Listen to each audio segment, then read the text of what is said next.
Hi there, my name is Dora. I'm a format expert and this video is to show you how to change your favicon or site icon. This is the icon that comes up at the top of your browser tab when you load your site. To change it, you'll need to go to Design from the left side toolbar over here, then head over to Website Title and Logo. Scrolling down, you'll be able to change the site icon from over here. You will need to tap Replace to upload a file from your device. Once you upload it, it will be automatically replaced in the area here and saved to your site. You can also change it by going to Settings, then heading over to Site,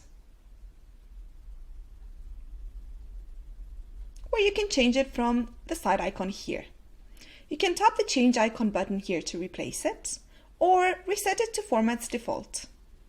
I hope this has been helpful to you. If you have any questions, please do feel free to reach out to us via chat. The chat icon is located here in the lower right-hand side corner of your screen, or via email at info@format.com. We'd be more than happy to help.